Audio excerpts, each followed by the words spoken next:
नमस्कार जोहार, मैं राजू और आप देख रहे हैं 24 झारखंड न्यूज। चलिए जानते हैं झारखंड की सुबह से लेकर शाम तक की तमाम बड़ी खबरों को।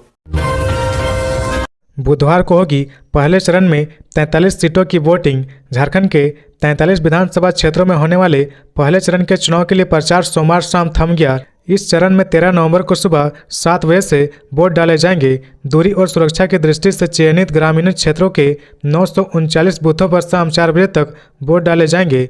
अन्य सभी मतदान केंद्रों पर शाम 5 बजे तक मतदान होगा। चुनाव प्रचार समाप्ति के बाद अब प्रत्याशियों को केवल डोर टू डोर जनसंपर्क की अनुमति है। चुनाव के लिहाज से पोलिंग पार्टियों की रवानगी शुरू हो गई है। सोमवार को पश्चिम सिंहभूम, लातेहार, लोहरदगा, गुमला और गढ़वा के 194 बूथों पर हेली ड्रॉपिंग के माध्यम से चुनाव कर्मियों को पहुंचाया गया। 12 नवंबर को शेष सभी बूथों के लिए पोलिंग पार्टियां भेजी जाएंगी। मंगलवार शाम तक सभी चुनाव कर्मियों को उनके बूथों पर पहुंचा दिया जाएगा। बुधवार 13 नवंबर की सुबह 5 बजे से ही मतदान की प्रक्रिया शुरू कर दी जाएगी। सभी मतदान केंद्रों पर सीसीटीवी व वेबकास्टिंग के जरिए चुनाव आयोग की सीधी नजर रहेगी। मतदान केंद्रों पर सुरक्षा के भी व्यापक व्यवस्था की गई है। इंडिया गठबंधन को अच्छा करना है तो कांग्रेस को अपनी सीटें बढ़ानी होगी। पहले चरण में 804 सीटें लोहरदगा, जुगसुला, इचागढ़ और मनोहरपुर के लिए चुनावी मैदान में है। मैया सम्मान योजना की चौथी किस्त जारी। सीएम हेमंत ने ट्वीट कर दी जानकारी तो बीजेपी ने पूछे सवाल। चुनाव सरगर्मी के बीच सोमवार को मुख्यमंत्री मैया सम्मान योजना की चौथी किस्त 50 लाख से अधिक महिलाओं के खाते में चली गई है। इसे लेकर मुख्यमंत्री हेमंत सोरेन ने खुद सोशल मीडिया पर जानकारी दी। उन्होंने कहा कि सोमवार को झारखंड के सभी मैया के खाते में मैया सम्मान राशि की चौथी किस्त पहुंच गई है। सभी मैया से आग्रह कि अपने अपने पासबुक को अपडेट जरूर रखें। भाजपा शासन में बैंकों द्वारा मिनिमम बैलेंस के चक्कर में आपके खाते से पैसे काट लिए जाते हैं, इसलिए अपने खाते को जांचते रहें, सजग रहें। और अब दिसंबर से हर महीने 2500 रुपये यानी साल के पूरे 30,000 रुपये यानी मुख्यमंत्री ने इस बात का संकेत भी दे दिया कि 23 नवंबर के बाद अगर इनकी सरकार बनती है तो महिलाओं को 1000 की जगह 2500 रुपये दिए जाएंगे। मुख्यमंत्री शुरू से इस योजना को लेकर कहते आए कि यह केवल एक योजना नहीं बल्कि हमारी बहनों के सशक्तिकरण की दृढ़ प्रतिज्ञा है। झारखंड वासी की उन्नति की उनकी सरकार का लक्ष्य है। गौरतलब है कि इससे पहले भी मैया सम्मान की 3 किस्त जारी हो चुकी है। पहली किस्त रक्षाबंधन, दूसरी किस्त करम पर्व और तीसरी किस्त नवरात्रि में और अब चौथी किस्त छठ पूजा के बाद शुरू हुई है।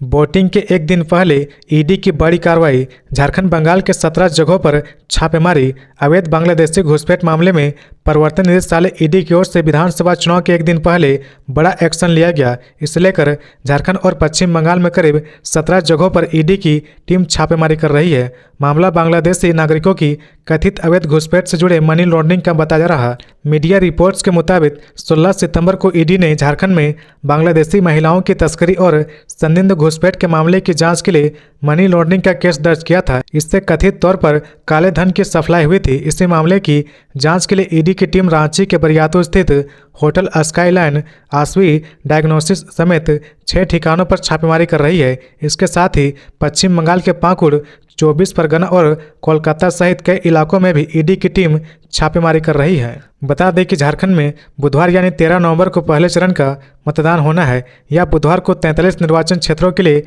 निर्धारित है, जबकि दूसरे चरण का मतदान 38 सीटों के लिए 20 नवंबर को होगा। इसके एक दिन पहले ईडी ने घुसपैठ और तस्करी से जुड़े मामले में राज्य में बड़ी कार्रवाई की है। जानकारी हो कि चुनाव के पूर्व प्रचार प्रसार के लिए राज्य में आए प्रधानमंत्री नरेंद्र मोदी, गृह मंत्री अमित शाह सहित अन्य भाजपा नेताओं ने राज्य सरकार पर घुसपैठ में मदद करने का आरोप लगाया है।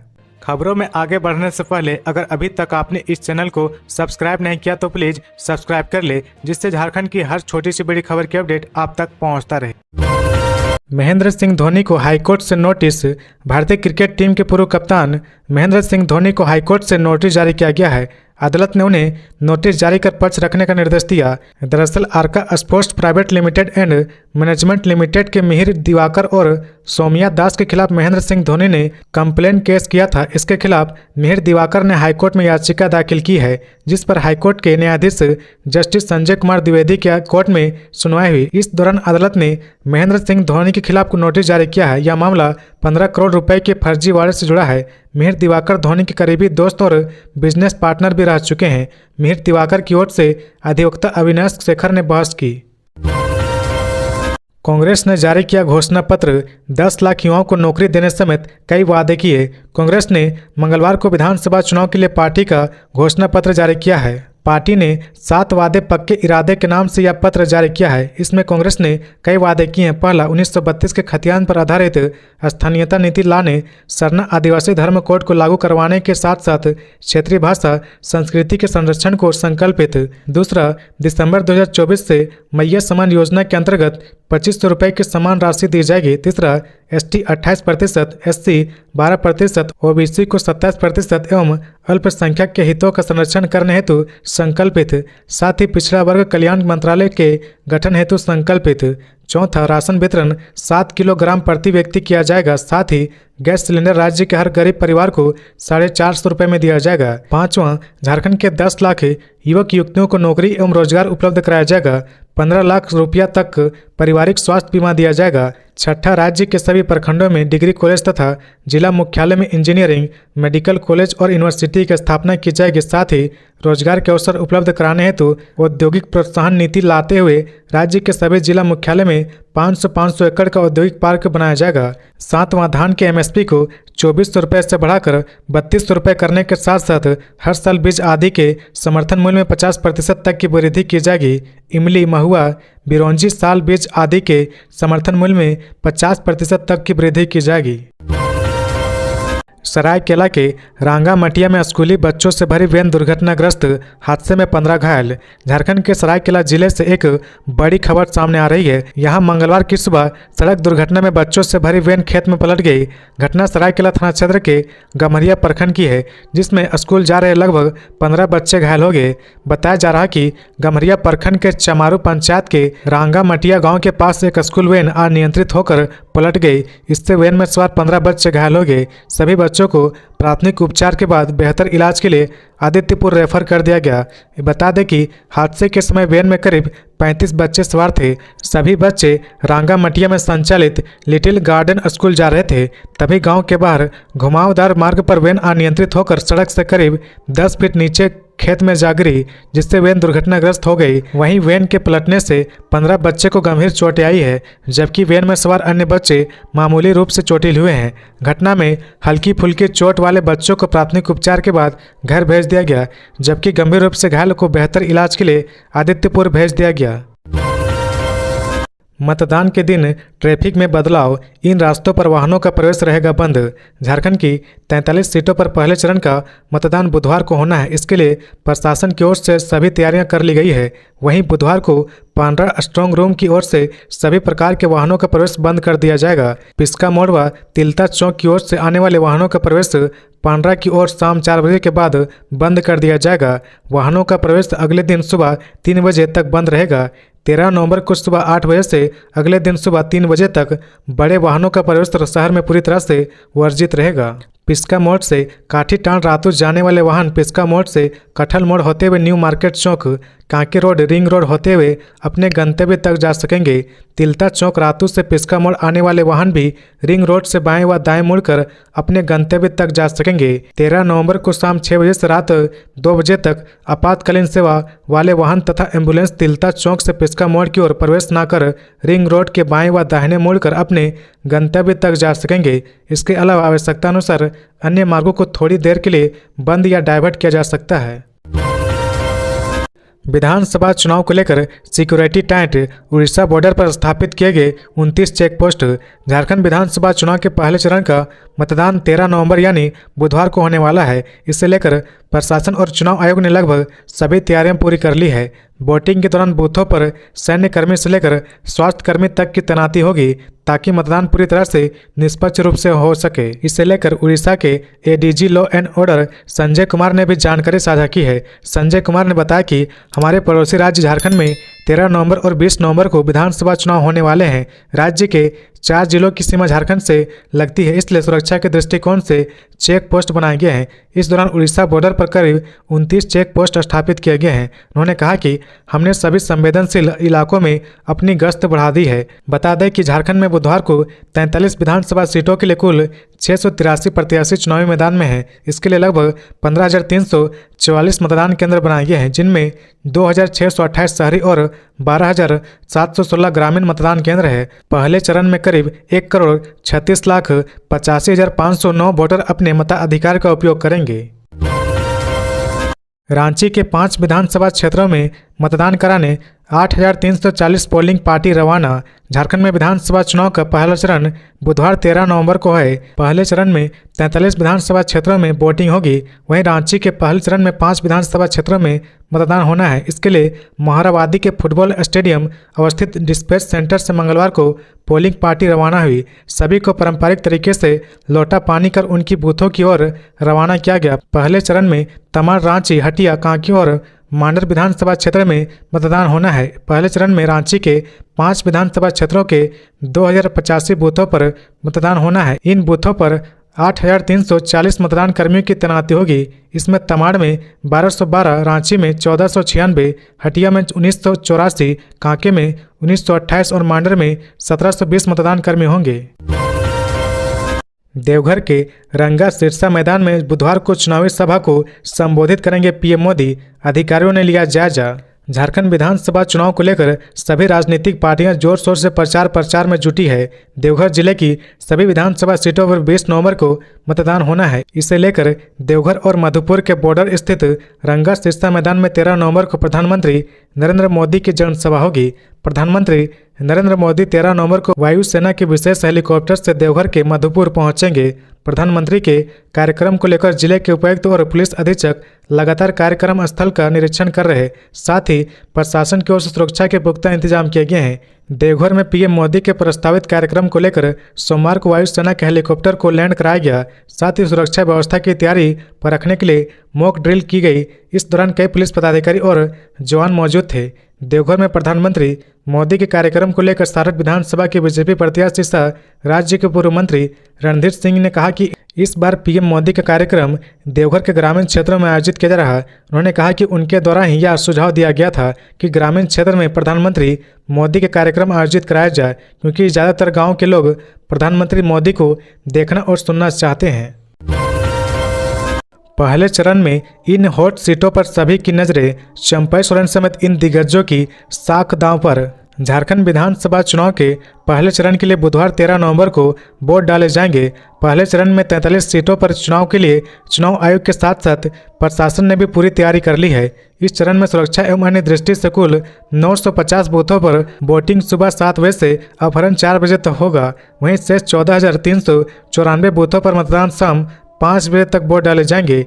13 नवंबर को होने वाले पहले चरण के मतदान में कुल 683 प्रत्याशी की किस्मत का फैसला होने वाला है। कुल 683 प्रत्याशी में 609 पुरुष और 73 महिला एवं अन्य शामिल है। झारखंड विधानसभा चुनाव के पहले चरण में प्रदेश के पूर्व सीएम चंपई सोरेन के परिवार की प्रतिष्ठा दांव पर है। दूसरी ओर सत्ताधारी दलों के 6 कैबिनेट मंत्रियों की साख दांव पर है। इनमें से ऐसी सीटें हैं जिन पर पूरे प्रदेश की निगाहें टिकी है। इन हाई प्रोफाइल सीटों में सरायकेला, गढ़वा, हुसैनाबाद, रांची, डाल्टनगंज, कोडरमा, जमशेदपुर पूर्व और लोहरदगा शामिल है।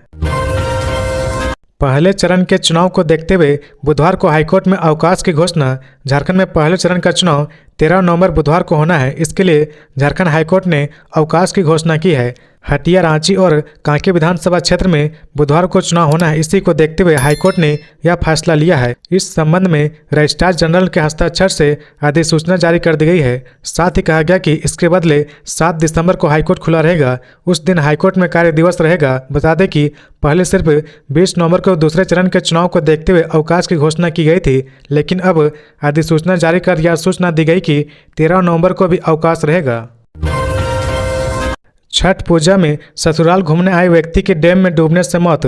एनडीआरएफ टीम की मदद से निकाला गया शव। देवघर जिले के जसीडीह थाना अंतर्गत ब्रह्मदेव दास नाम के शख्स की पुनासी डैम में डूबकर मौत हो गई। घटना की जानकारी जैसे ही स्थानीय लोगों को मिली तो लोगों ने मृतक के घर वालों को सूचना दी, जिसके बाद मृतक के घर वाले ने अपने स्तर से शव को ढूंढने का प्रयास किया, लेकिन शाम होने के कारण किसी को भी नहीं मिला। घटना को लेकर मृतक के परिजन ने बताया कि ब्रह्मदेव दास पुनासी गाँव के दामाद थे। छठ पूजा में वह अपने ससुराल घूमने आए थे। सोमवार के देर शाम वह पुनासी डैम घूमने गए, जहां पर उनका पैर फिसल गया और वह गहरे पानी में डूब गए। आसपास के लोगों ने जैसे ही घर वालों को जानकारी मिली तो तुरंत ही घर वाले ने पुनासी डैम में खोजने का प्रयास किया, लेकिन ग्रामीणों को शव नहीं मिला। मृतक का घर मधुपुर के राजा बांध में बताया जाता है। घटना की जानकारी जब स्थानीय प्रत्याशी और पूर्व मंत्री सुरेश पासवान को मिली तो उन्होंने एनडीआरएफ की टीम को बुलाया और उसके बाद मंगलवार को काफी खोजबीन के बाद ब्रह्मदेव दास का शव मिला। वहीं जसीडीह थाना प्रभारी रवि ठाकुर ने बताया कि एनडीआरएफ की मदद से मंगलवार को मृतक का शव डैम से निकाल लिया गया। शव निकालने के बाद पोस्टमार्टम के लिए भेज दिया गया। पोस्टमार्टम होते ही शव को परिजनों को सौंप दिया जाएगा और फिर आगे की प्रक्रिया की जाएगी। घटना के बाद परिजनों का रो रो कर बुरा हाल है। स्थानीय लोगों ने बताया कि छठ पूजा में अपने परिवार के साथ ब्रह्मदेव दास ससुराल घूमने आए थे। अचानक हुई इस तरह की घटना से पूरे परिवार को झकझोर कर रख दिया है। चुनाव आयोग ने कहा, निजी वाहनों में नेम प्लेट लगाकर चेकिंग अभियान को बाधित कर रहे नेता, अब होगी कार्रवाई। रांची में मंगलवार को चुनाव आयोग की विभिन्न राजनीतिक दलों संग बैठक हुई। इसमें आयोग ने कहा कि कुछ नेता वाहन में नेम प्लेट लगाकर आचार संहिता को तोड़ने का काम कर रहे। मुख्य निर्वाचन पदाधिकारी के रवि कुमार ने कहा कि विधानसभा निर्वाचन 2024 में सभी चेक पोस्टों पर सघन जांच की जा रही। निगरानी के क्रम में प्रत्येक वाहन की जांच के साथ इसकी वीडियो रिकॉर्डिंग भी की जानी है। उन्होंने कहा कि स्वच्छ, निष्पक्ष एवं शांतिपूर्ण मतदान कराने एवं सभी प्रत्याशी के लिए समान अवसर प्राप्त हो, इस हेतु हर स्तर पर भारत निर्वाचन आयोग के निर्देशानुसार कार्य किए जा रहे हैं। बैठक में राजनीतिक दलों द्वारा कहा गया कि चेक पोस्टों पर कई निजी वाहनों पर नेम प्लेट लगाकर जांच की प्रक्रिया को प्रभावित की जा रही। इस पर मुख्य निर्वाचन पदाधिकारी के रवि कुमार ने कहा कि वाहन चेकिंग के दौरान निजी वाहनों पर नाम, पदनाम आदि का प्लेट मिलने पर मोटर व्हीकल एक्ट के तहत कार्रवाई करते हुए वाहन जब्त करने का निर्देश दिया गया है। साथ ही सघनता एवं निष्पक्षता के साथ सभी चेक पोस्टों पर वाहनों की जांच का निर्देश है। उन्होंने सभी राजनीतिक दलों के प्रतिनिधियों को प्रथम चरण के निर्वाचन के लिए साइलेंट पीरियड के भीतर आदर्श आचार संहिता के प्रावधानों से अवगत कराते हुए निर्वाचन प्रक्रिया में इसके अनुपालन की अपेक्षा के साथ ही प्रतिनिधियों द्वारा चुनाव संबंधित शिकायतों पर संज्ञान लेते हुए वह त्वरित कार्रवाई के लिए निर्देश दिए। झारखंड हाईकोर्ट ने कहा, विभागीय कार्यवाही में नियमों का पालन होना चाहिए, दोषी के खिलाफ सबूत भी होने चाहिए। झारखंड हाईकोर्ट ने एक मामले की सुनवाई करते हुए कहा कि विभागीय कार्रवाई में स्थापित नियमों का पालन करना चाहिए और अपराधी के खिलाफ सबूत भी होना चाहिए। दरअसल पूर्व ब्लॉक शिक्षा विस्तार अधिकारी जगदीश पासवान पर 4,36,000 रुपये की वित्तीय अनियमितता का आरोप लगाते हुए विभागीय जाँच की गई थी। विभागीय जाँच के बाद जगदीश पासवान को दोषी पाते हुए बर्खास्त कर दिया गया। विभागीय जांच और बर्खास्ती के निर्णय को उन्होंने हाईकोर्ट में चुनौती दी थी। उनकी याचिका पर हाईकोर्ट के न्यायाधीश जस्टिस डॉक्टर एस.एन. पाठक की कोर्ट में सुनवाई हुई। सुनवाई के दौरान अदालत ने कहा कि याचिकाकर्ता के बारे में विभागीय जांच रिपोर्ट में जिस वित्तीय अनियमितता का आरोप लगाकर उन्हें सेवा से बर्खास्त कर दिया गया था, उसमें यह स्पष्ट नहीं किया गया कि आरोप साबित करने के लिए क्या तथ्य हैं। याचिकाकर्ता के वकील ने तर्क दिया कि जांच अधिकारी ने आरोपों को पुष्टि करने के लिए किसी गवाह की जांच किए बिना याचिकाकर्ता के खिलाफ आरोपों को सिद्ध घोषित कर दिया। केवल दस्तावेज प्रस्तुत करना आरोपों को स्थापित करने के लिए अपर्याप्त था, जब तक कि कोई गवाही न दे। वहीं राज्य सरकार के अधिवक्ता ने कहा कि विभागीय कार्रवाई विधिवत रूप से की गई थी। जांच अधिकारी ने आरोपों को सिद्ध पाया था और याचिकाकर्ता को दूसरा कारण बताओ जवाब प्रस्तुत करने का मौका भी दिया गया था, लेकिन कोर्ट ने यह पाया कि गवाहों की जांच के बिना केवल दस्तावेज प्रस्तुत किए गए थे जो आरोपों को साबित करने के लिए पर्याप्त नहीं थे। शराब घोटाला मामले में आईएएस विनय चौबे व गजेंद्र सिंह के खिलाफ छत्तीसगढ़ हाईकोर्ट ने लगाई पीड़क कार्रवाई पर रोक। झारखंड के वरीय आईएएस अधिकारी विनय चौबे और उत्पाद विभाग के संयुक्त आयुक्त गजेंद्र सिंह को छत्तीसगढ़ हाईकोर्ट से बड़ी राहत मिली है। छत्तीसगढ़ हाईकोर्ट ने दोनों अधिकारी की याचिका पर सुनवाई करते हुए उनके खिलाफ पीड़क कार्रवाई नहीं करने का निर्देश दिया है। छत्तीसगढ़ हाईकोर्ट के चीफ जस्टिस की कोर्ट में विनय चौबे और गजेंद्र सिंह की याचिका पर सुनवाई हुई। बता दें कि छत्तीसगढ़ से जुड़े शराब घोटाले मामले में पिछले दिनों एससीबी ने प्राथमिकी दर्ज की थी, जिससे ईडी ने टेक ओवर किया। पिछले दिनों ईडी ने विनय चौबे और गजेंद्र सिंह के कई ठिकानों पर छापेमारी की थी, लेकिन अब एससीबी द्वारा दर्ज की गई प्राथमिकी में दोनों अधिकारियों के खिलाफ पीड़क कार्रवाई पर रोक का आदेश हाईकोर्ट ने दे दिया है। मंत्री बन्ना गुप्ता के पीए का घूस लेने का ऑडियो जारी। वोटिंग से पहले जमशेदपुर में आरोप प्रत्यारोप तेज हो गया है। ऐसे वक्त पर जमशेदपुर पश्चिम से एनडीए प्रत्याशी सरयू रॉय ने एक ऑडियो जारी कर सनसनी मचा दिया है। उन्होंने अपने प्रतिद्वंदी स्वास्थ्य मंत्री बन्ना गुप्ता के आप्त सचिव गुड्डू सिंह पर घूस मांगने का आरोप लगाया है। कथित ऑडियो में फार्मेसी काउंसिल के रजिस्ट्रार पद पर बहाली के लिए घूस लेने की बातें हो रही है। सरयू राय का कहना है कि गुड्डू सिंह ने फार्मेसी काउंसिलिंग के रजिस्ट्रार पद पर बहाली के लिए 125 करोड़ रुपए की मांग की है। यह ऑडियो इसका पुख्ता सबूत है। इधर बन्ना गुप्ता ने भास्कर से कहा कि स्वयं कुछ नहीं कहेंगे, इस मुद्दे पर उनके प्रवक्ता ही जवाब देंगे। उनके प्रवक्ता जमी भास्कर ने बयान जारी किया, कहा कि दूसरों पर झूठे आरोप लगाना और फर्जी ऑडियो वीडियो जारी करना सरयू रॉय की पुरानी फितरत है। आरोप पूरी तरह से मनगढ़ंत है।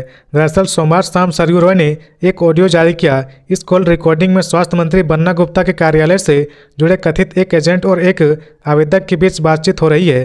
फार्मेसी काउंसिल के रजिस्ट्रार के पद पर नियुक्ति को लेकर 1 करोड़ 25 लाख रुपए की सेटिंग पर दोनों के बीच बातचीत हुई है।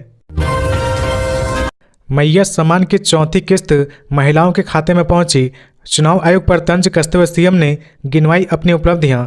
मुख्यमंत्री मैय्या सम्मान राशि की चौथी किस्त सोमवार को सभी महिलाओं के खाते में चली गई है। इस अवसर पर मुख्यमंत्री हेमंत सोरेन ने बताया कि चुनाव प्रचार के दौरान स्वयं सहायता समूह की महिलाएं उन्हें धन्यवाद देने आई हुई थी। साथ ही उन्होंने हेमंत सोरेन से कहा कि स्वयं सहायता समूह की महिलाएं चुनाव पर चर्चा करने के लिए बैठक करना चाहती है। साथ ही प्रभात फेरी निकाल के लोगों से वोट देने की अपील करना चाहती है। लेकिन चुनाव आयोग ने JSLPS से जुड़ी किसी भी महिला को मतदाता जागरूकता के काम में शामिल नहीं करने का निर्देश दिया। इस पर मुख्यमंत्री ने चुनाव आयोग पर तंज कसते हुए कहा कि आखिर किन किन को चुनाव आयोग रोकेंगे। जिन जिन के लिए हेमंत सरकार ने काम किया है उनको रोक देंगे। सीएम ने अपनी उपलब्धियां गिनाते हुए कहा, हमारी सरकार ने JSLPS से जुड़ी 30 लाख बहनों को 11,000 करोड़ का क्रेडिट लिंकेज दिया। हमारी सरकार ने 53 लाख महिलाओं को मैय्या सम्मान योजना से जोड़ा। 12,000 अभी मिल रहा और दिसंबर से 30,000 रुपये मिलेगा। हमारी सरकार ने 9 लाख बेटियों को किशोरी समृद्धि योजना से जोड़ा। 18 वर्ष से अधिक उम्र की लाखों बेटियां इस बार मुझे समर्थन देने बूथ पर पहुंचने वाली है। 40 लाख वृद्ध विधवा दिव्यांग को सर्वजन पेंशन योजना से जोड़ा गया। विधवा पेंशन का हमने उम्र घटाया है। वृद्धा पेंशन अब महिलाओं को 50 साल से ही मिल रहा। आने वाले समय में हम पेंशन की राशि को 2500 रुपये प्रति महीना कर देंगे। मतलब मैय्या सम्मान की तरह इनको भी सालाना 30,000 रुपये मिलेगा। महिला छात्रावास, महिला डिग्री कॉलेज सब हमने प्रारंभ किया है। कांग्रेस का आरोप, मुख्य निर्वाचन अधिकारी के दफ्तर में अफसर की आपत्तिजनक टिप्पणी। राज्य के मुख्य निर्वाचन पदाधिकारी के रविकुमार के दफ्तर के ग्राउंड फ्लोर पर अचानक तेज आवाज में बोलने और हंगामे की आवाज़ आने लगी। कुछ देर के लिए अफरा तफरी मच गई। इस बीच यह पता चला कि झारखंड कांग्रेस के मीडिया प्रभारी राकेश सिन्हा और प्रदेश प्रवक्ता ऋषिकेश सिंह किसी अधिकारी पर अपनी नाराजगी जाहिर कर रहे थे। हंगामा पर पूछे जाने पर कांग्रेस प्रवक्ता ने कहा कि वह दूसरे चरण के लिए अपनी पार्टी के स्टार प्रचारक के पास के लिए संजय कुमार नाम के अंडर सेक्रेटरी स्तर के अधिकारी के पास गए थे। तब उन्होंने उनका नाम पूछा। कांग्रेस प्रवक्ता ने आरोप लगाया कि उन्होंने अपना नाम ऋषिकेश सिंह बताने पर अधिकारी ने आश्चर्य जताते हुए कहा कि ऋषिकेश भी कांग्रेस में होते हैं कहीं, या तो एक खास समुदाय की पार्टी है। ऐसा उन्होंने कई बार दोहराया। कांग्रेस के प्रदेश प्रवक्ता ने कहा कि पूरे मामले को राज्य के मुख्य निर्वाचन पदाधिकारी के पास ले जाने और आरोपी अधिकारी के खिलाफ सख्त कार्रवाई की मांग करेंगे। कांग्रेस के प्रदेश महासचिव और मीडिया प्रभारी राकेश सिन्हा ने आरोपी अधिकारी के व्यवहार को बेहद आपत्तिजनक करार दिया। उन्होंने कहा कि चुनाव कार्य में लगे अधिकारी की ऐसी हरकत न सिर्फ आपत्तिजनक है बल्कि लोकतंत्र के लिए भी ठीक नहीं है। इसलिए उनकी शिकायत मुख्य निर्वाचन अधिकारी से कराई गई। इधर मुख्य निर्वाचन पदाधिकारी कार्यालय में पदस्थापित अंडर सेक्रेटरी लेवल के अधिकारी संजय कुमार ने पूरे मामले में कहा कि कांग्रेस के नेता क्यों इस मुद्दे को उछाल रहे, इसकी जानकारी उन्हें नहीं है, लेकिन उन्होंने ऐसी कोई बात नहीं की है। रांची सिटी एसपी राजकुमार मेहता ने पोस्टल बैलेट से दिया वोट। रांची सिटी एसपी राजकुमार मेहता ने मंगलवार को पोस्टल बैलेट के माध्यम से मतदान किया। उन्होंने कांके रोड के पुलिस लाइन स्थित फैसिलिटेशन सेंटर में वोट दिया। इसके साथ उन्होंने चुनाव कार्य में लगे अन्य पुलिस पदाधिकारी और कर्मियों से भी मतदान की अपील की। बता दें कि पोस्टल बैलेट से मतदान करने के लिए पूर्व में फॉर्म 12D भरा गया था। ऐसे लोग जिन्होंने यह फॉर्म भरा था वे पोस्टल बैलेट से वोट कर सकते हैं। तो ये थी आज की झारखंड की टॉप बड़ी खबरें। इसी तरह झारखंड की हर छोटी सी बड़ी खबर देखने के लिए आप हमारे चैनल 24 झारखंड न्यूज को सब्सक्राइब करके बेल आइकन प्रेस कर ले, जिससे झारखंड की हर छोटी सी बड़ी खबर की अपडेट आप तक पहुंचता रहे। तो आज के लिए बस इतना ही। हमें दीजिए इजाज़त, फिर मिलते हैं नेक्स्ट न्यूज में।